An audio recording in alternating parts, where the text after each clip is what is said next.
My German Shepherd Max pulled me back from the old wooden bridge, barking like he'd seen death itself. I crossed anyway, annoyed at his dramatics. 20 minutes later, my neighbor called sobbing. Everyone who crossed that bridge this morning is gone. When I asked where they went, he whispered something that still gives me nightmares. They were taken by something that's been waiting underneath for 30 years. I'm Jessica Harper, and what happened in my small Pennsylvania town on October 12th changed everything we thought we knew about the bridge we crossed every single day. 7 people vanished in broad daylight, including my cousin Sarah.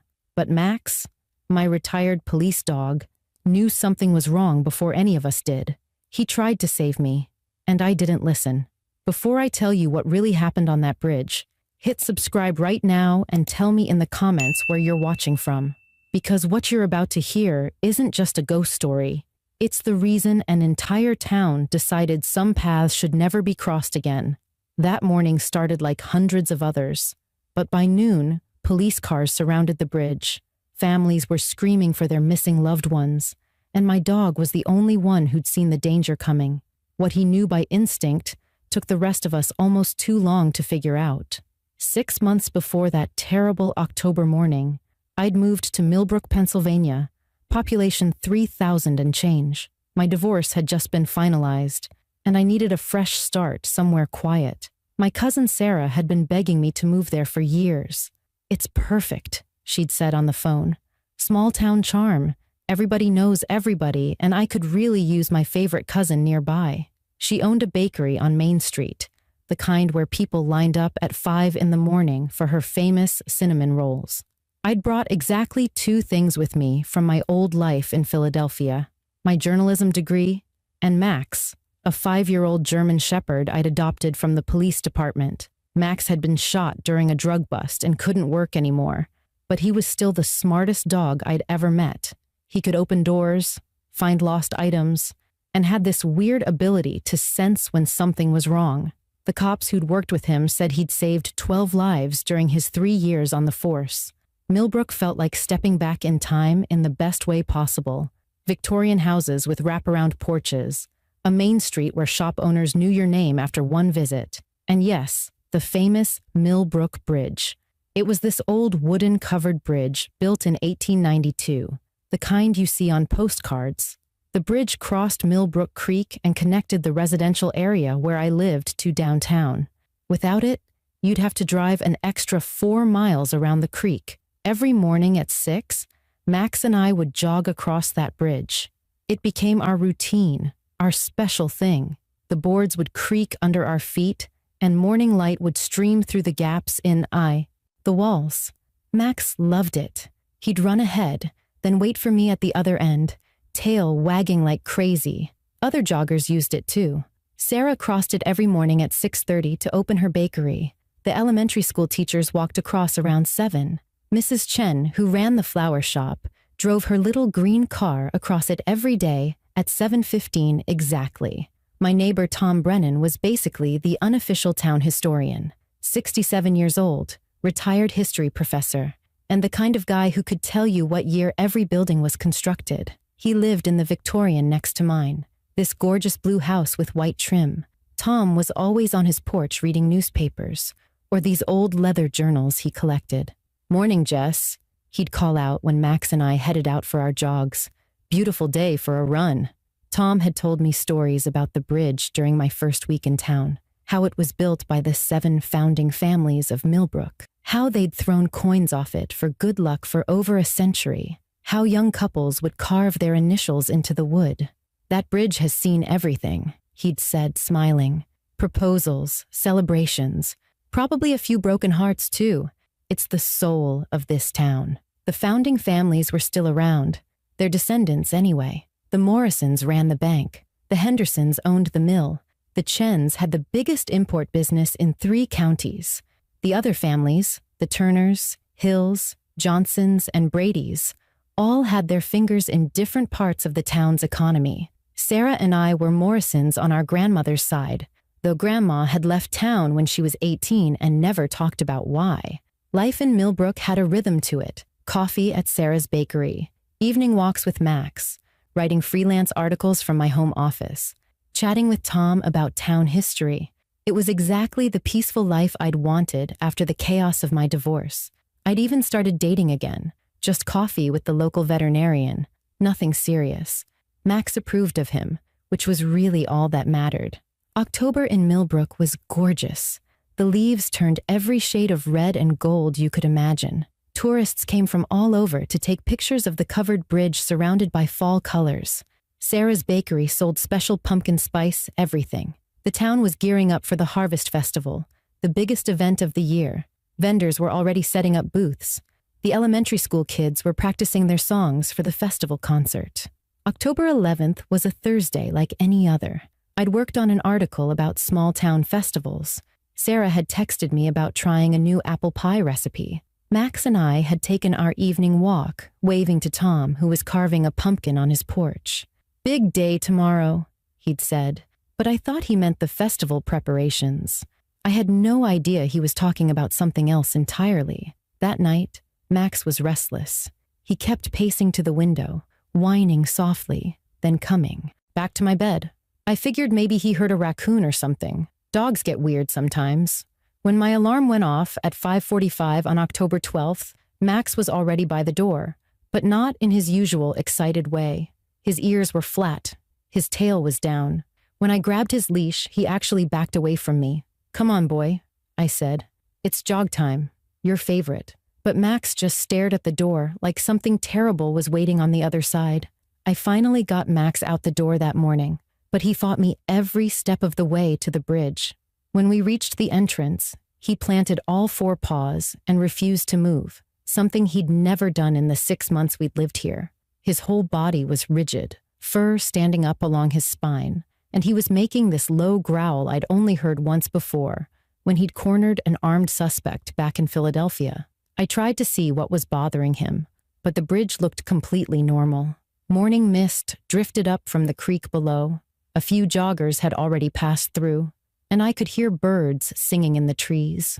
After 10 minutes of trying to coax Max forward, I gave up and took the long route around the creek, which meant driving instead of jogging. I was 20 minutes late to my morning meeting at the coffee shop, and I spent the whole time complaining to anyone who would listen about Max's weird behavior. "Maybe he's getting old," someone suggested, but I knew that wasn't it. Max had faced down drug dealers with guns and never flinched. Whatever he'd sensed at that bridge had terrified him. At exactly 10:47, my phone started going crazy. The first call was from Maria, Sarah's assistant at the bakery. Her voice was shaking so bad I could barely understand her. "Jessica, Sarah never showed up. Her car is parked by the bridge, but she's not here. She's never missed opening, not once in 5 years." Before I could respond, another call came through, then another, then 5 more in rapid succession. The elementary school principal asking if I'd seen 3 teachers who hadn't shown up. The police station dispatcher saying they'd received 4 missing person reports in the last hour.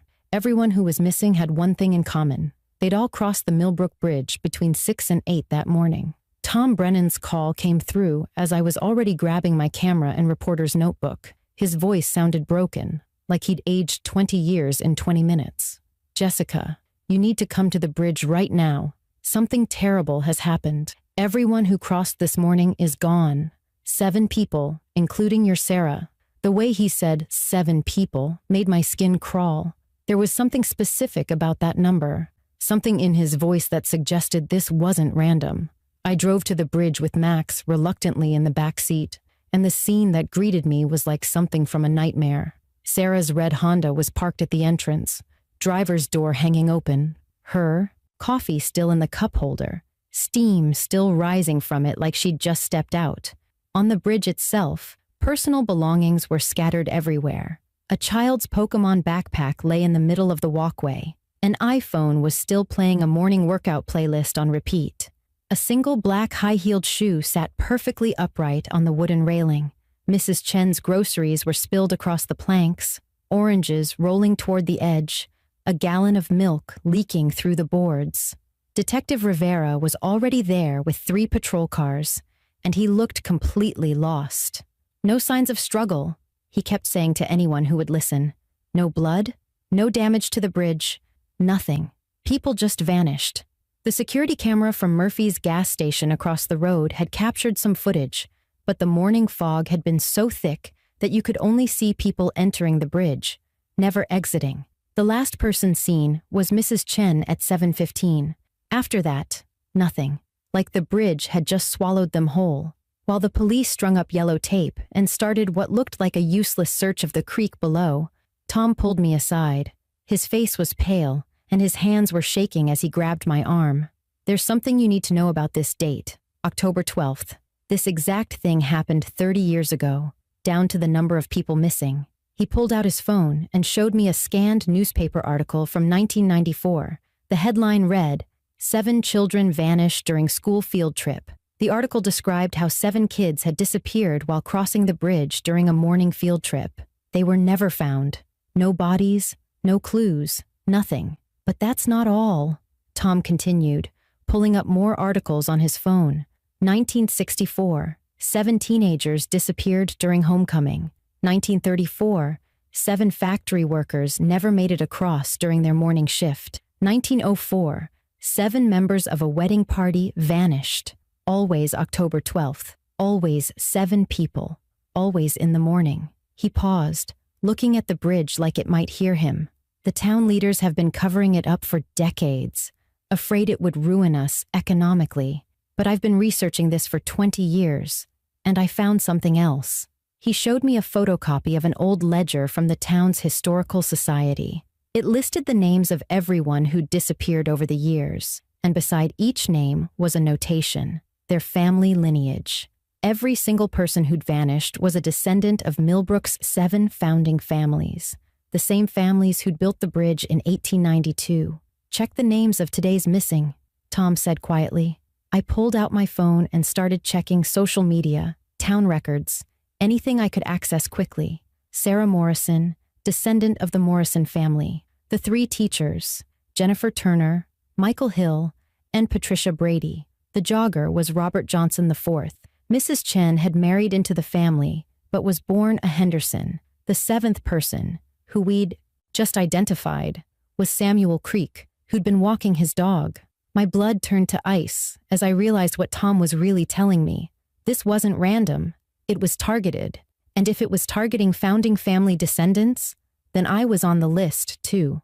Morrison blood ran through my veins, just like it had through Sarah's. The only reason I wasn't missing was because Max had refused to let me cross that bridge. Detective Rivera wanted to close the bridge immediately, but Mayor Hutchinson overruled him within an hour of arriving at the scene. "The Harvest Festival starts in 2 days, the mayor argued, his face red with frustration. "That bridge is the only direct route for vendors, tourists, everyone. Closing it would cost this town hundreds of thousands of dollars." Rivera looked disgusted but powerless. The mayor had already called a town meeting for that evening, promising answers he didn't have. Meanwhile, 7 people were still missing, including my cousin, and nobody in charge seemed to care more about finding them than protecting the town's reputation. I couldn't just stand around waiting for bureaucrats to act, so I grabbed Tom and headed to the Millbrook Historical Society, which was really just a fancy name for 3 rooms in the basement of the library. Tom had keys from his volunteer work there, and we spent the next 4 hours pulling every record, journal, and document related to the bridge's construction. Most of it was standard stuff like contractor invoices and architectural plans, but then Tom found something hidden behind other books on a bottom shelf. It was a leather journal wrapped in oilcloth, its pages yellowed and brittle. The cover had a name embossed in fading gold letters: Cornelius Morrison, Master Architect.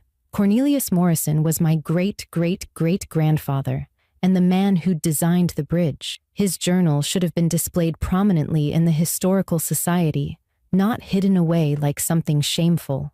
As I carefully turned the pages, reading his tight Victorian handwriting, I understood why someone had tried to bury this record. The early entries talked about the bridge design and construction challenges, normal stuff. But as the dates got closer to the bridge's completion in October 1892, the tone changed completely. "The 7 families have made their decision," one entry read. "Though my soul rebels against it, I am bound by blood and oath to see it through. 7 souls for 7 families, 7 deaths to ensure 7 bloodlines prosper. The convicts have been selected. The next pages described something so horrible I had to read it 3 times to believe it. The founding families hadn't just used convict labor to build the bridge. They'd deliberately murdered 7 convicts and sealed their bodies inside the bridge's support pillars while they were still alive. It was based on an old European superstition that bridges needed human sacrifices to stand strong against floods and storms. The convicts' names were listed: William Brady, Marcus Johnson, Timothy Creek, Robert Hill, James Morrison, a distant relative who'd tried to stop the murders, Samuel Turner, and Catherine Wells, who'd been falsely convicted of theft just to make the 7th sacrifice. The pact is sealed, the final entry read. 7 lives given so 7 bloodlines may prosper. But blood demands blood, and every 30 years hence, the bridge shall claim its due from those whose wealth stands on these bones. Tom and I sat in stunned silence for a full minute after reading that. Then he pulled out his calculator and started doing math. 1892 plus 30 is 1922, plus 30 is 1952, then 1982, then 1994, and now 2024. But wait. He grabbed another ledger and started checking dates. The records are wrong. The disappearances weren't every 30 years exactly. They happened in 1904, 1934, 1964, 1994, and now 2024. Still 30-year intervals, but starting from 1904, not 1892. I realized what that meant immediately. Something delayed the first collection. The curse, or whatever this is, didn't activate until 12 years after the bridge was built. Tom started flipping through more records frantically until he found a newspaper clipping from 1904. Bridge reopened after major repairs, the headline read. The article explained that flooding in 1904 had damaged the bridge's foundations, and during repairs, workers had discovered human remains in the support pillars. But instead of properly investigating, the town leaders had quietly resealed the pillars and continued the repairs. That's when I made a decision that went against every logical thought in my head. I have to go back to the bridge tonight. If there's any chance Sarah and the others are still alive, if they're trapped somewhere like those convicts were trapped, I have to try to find them. Tom looked at me like I'd lost my mind, but I kept talking. Think about it. No bodies were ever found from any of the disappearances. What if they're not dead? What if they're stuck somewhere between here and wherever the bridge takes them? I spent the rest of the afternoon preparing, though I wasn't sure what I was preparing for. I found climbing rope in my garage and decided to tie one end around my waist and anchor the other to something solid, like a lifeline back to reality. I strapped my phone to my chest to record everything, grabbed the strongest flashlight I owned, and then did something that seemed crazy but felt right. I went to my grandmother's jewelry box and found 7 old coins she'd kept, coins from 1892 with Millbrook's seal on them.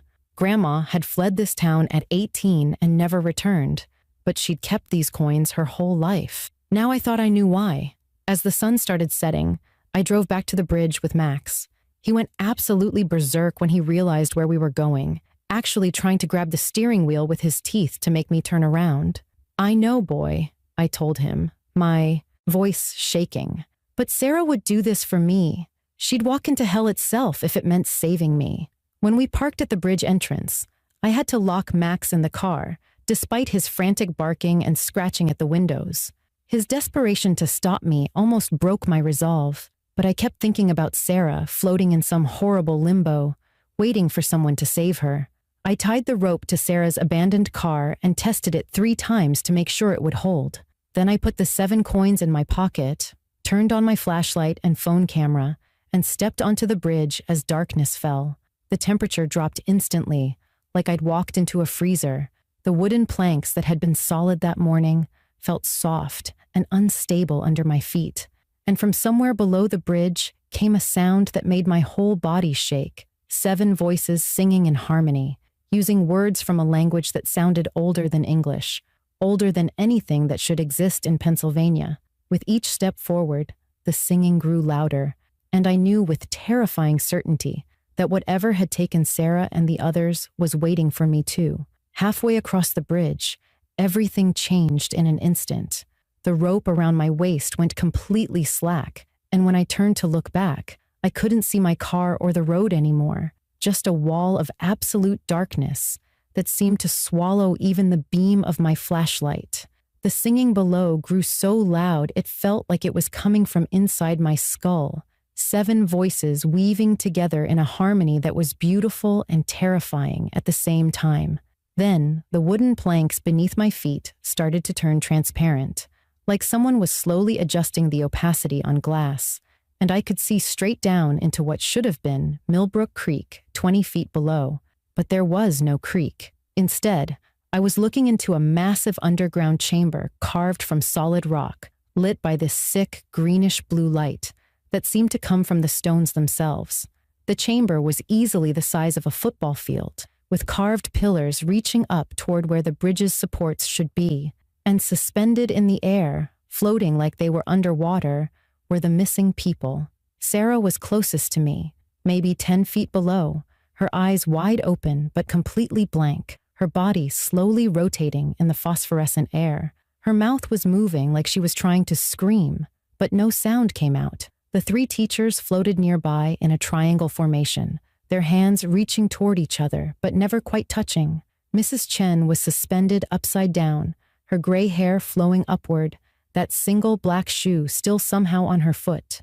The jogger and Samuel Creek drifted at the edges of my vision, all 7 of them arranged in a perfect circle. But that wasn't the worst part. Behind them, in row after row stretching back into the darkness, were more bodies, dozens and dozens of them, all floating, all with those same blank eyes and moving mouths. I recognized some of the clothing styles immediately. A woman in a 1990s windbreaker that had to be from the 1994 disappearance, teenagers in bell-bottoms from the 1960s, men in fedoras and suspenders from the 1930s, even children in what looked like turn-of-the-century school uniforms.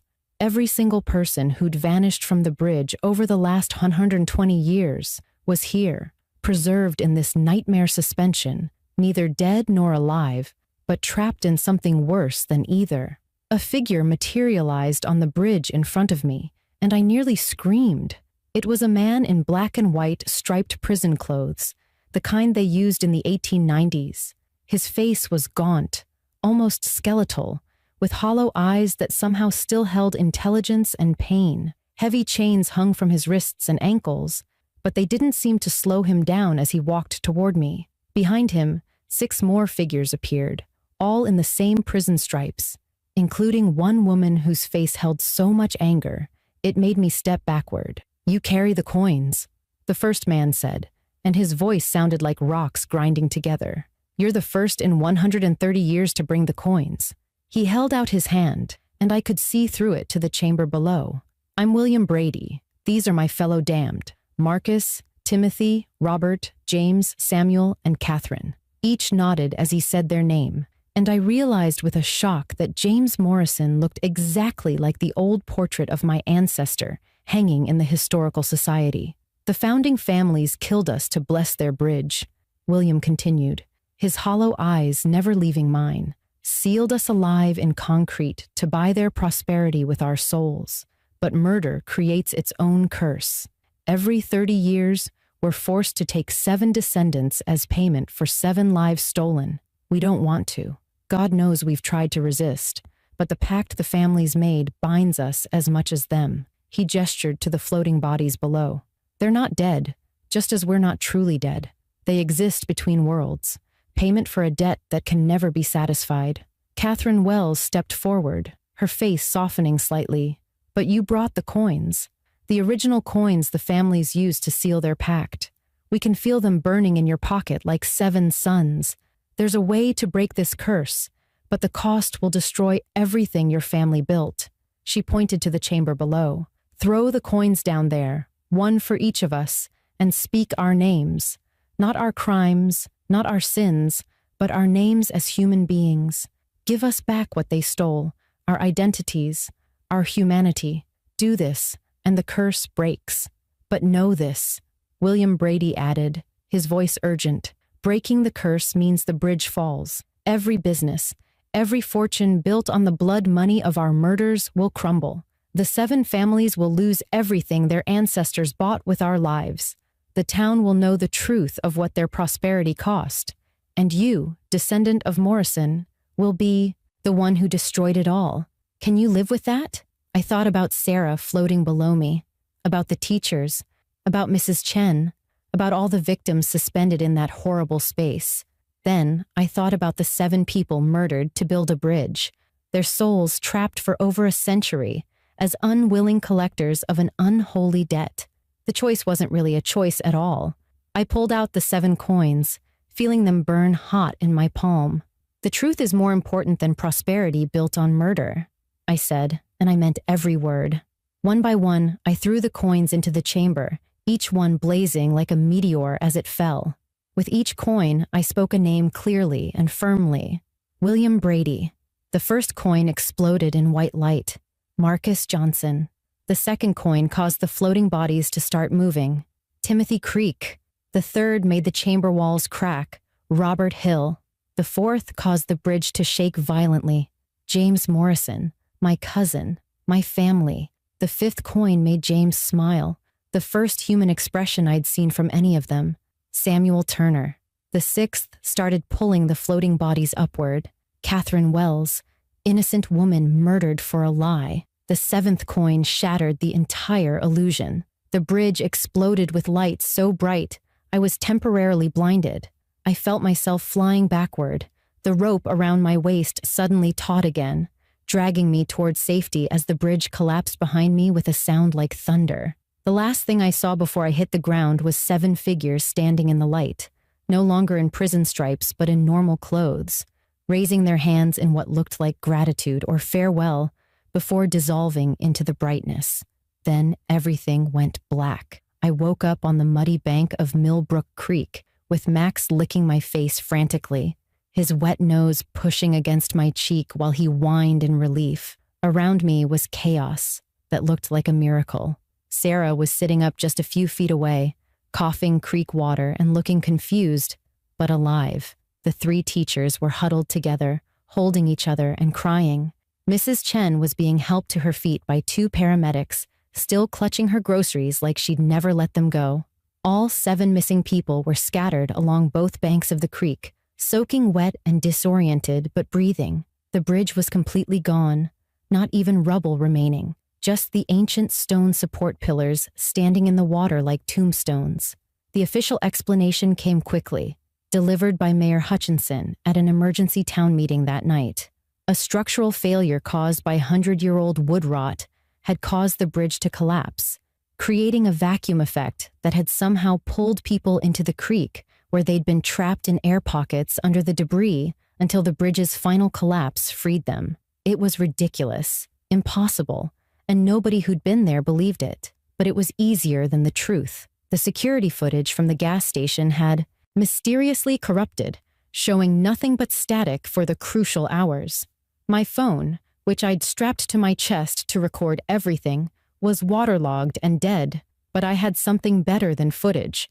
I had Tom Brennan's research and Cornelius Morrison's journal, which I published in a series of articles that went viral online within days. The mainstream media called it a hoax, an urban legend, a desperate attempt by a small-town reporter to get attention. But the people who'd lived through it knew better. Sarah, who remembered every moment of being suspended in that horrible chamber, backed up every word. The teachers described seeing victims from different decades floating around them. Mrs. Chen talked about hearing those 7 voices singing and knowing in her bones that she was paying for someone else's crime. The 7 founding families' empires crumbled within 3 months, but not through any supernatural intervention. Once the truth about the murders came out, investigators started looking closer at the family's businesses. They found generations of corruption, tax evasion, and criminal connections. The Morrison Bank failed when depositors withdrew their money in disgust. The Henderson Mill closed after safety violations that had been covered up for decades came to light. The Chen import business was investigated for smuggling. Every fortune built on that blood-soaked foundation collapsed like the bridge itself. Tom Brennan became the town's official historian after the previous one resigned in shame for helping cover up the truth for so long. He created a memorial in the park where the bridge once stood, 7 black granite stones arranged in a circle, with the names of the murdered convicts carved deep. Every October 12th, we hold a ceremony there, not a celebration, but a remembrance. We say their names out loud: William Brady, Marcus Johnson, Timothy Creek, Robert Hill, James Morrison, Samuel Turner, and Catherine Wells. We acknowledge what was done and promise never to forget. The most extraordinary part came 6 months later. Descendants of the 7 murdered convicts started coming forward, families who'd been poor for generations, while living in the shadow of the founding family's wealth. The Brady family, who'd been tenant farmers since the 1890s, suddenly inherited land that had been illegally taken from them. The great-great-granddaughter of Catherine Wells, the woman falsely accused of theft, received a letter from a law firm with documentation proving her ancestor had owned property that the founding families had stolen. One by one, justice that had been delayed for 130 years started flowing back to the right people. Sarah never fully recovered from her time in that chamber. She still wakes up screaming sometimes, feeling like she's floating, unable to move or speak. But she also says the experience taught her something valuable about the weight of inherited sin and the importance of truth. She renamed her bakery 7 Stones Cafe and donates half her profits to a fund for the convicts' descendants. Every morning, she leaves 7 fresh rolls on the memorial stones, and every morning they're gone by noon, though nobody ever sees who takes them. Max lived for 3 more years after that night, staying by my side like a guardian until his body finally gave out from old age and the injury that had ended his police career. The vet said his heart had been working overtime since the shooting, and it was a miracle he'd lasted as long as he did. I think he held on to make sure I was safe, to finish that last job of protecting someone from danger. I buried him near the memorial stones, and sometimes I swear I can hear him barking in the distance when fog rolls over the creek, still warning people away from dangerous crossings. If you've stayed with me through this entire story, please hit that subscribe button and tell me in the comments where you're watching from. I need to know that people out there understand that sometimes the truth is more important than comfort, more valuable than prosperity built on lies. The town of Millbrook survived losing its bridge and its founding family's fortunes. New businesses opened, honest ones built on real work instead of blood money. We built a new bridge eventually, a modern steel and concrete structure a half-mile downstream, with lighting and safety rails, and absolutely no human remains in its foundation. Dogs cross it happily, tails wagging, which tells you everything you need to know about its safety. But the old stone pillars still stand in Millbrook Creek, covered in vines now, and every October 12th, people say they see 7 figures standing on them in the morning mist, not trapped anymore, but watching, guarding, making sure that what happened once can never happen again. Last month, a developer from Philadelphia came to town wanting to buy the land where the old bridge stood. He offered 3 times what it was worth, talking about building a tourist attraction around the legend of the vanishing bridge. The town council voted unanimously to refuse the offer. The council president, whose grandmother had been one of the 1964 victims, said simply, "Some ground is too blood-soaked to build on. Some stories are too true to be turned into entertainment, and some guardians, living or dead, deserve their peace." I still live in Millbrook, now as the editor of the local paper. I walk past those memorial stones every morning on my way to work, taking the long way around just like Max taught me. Because sometimes the shortest path between 2 points crosses ground that should never be walked on. And sometimes a dog's instinct is worth more than all the logic in the world. The 7 stones stand there in their circle, moss-covered and weathered now, but solid, permanent. A reminder that the truth, once freed, can never be buried again. And every time I pass them, I say 7 names out loud, because some debts can only be paid with remembrance, and some souls can only rest when their stories are told.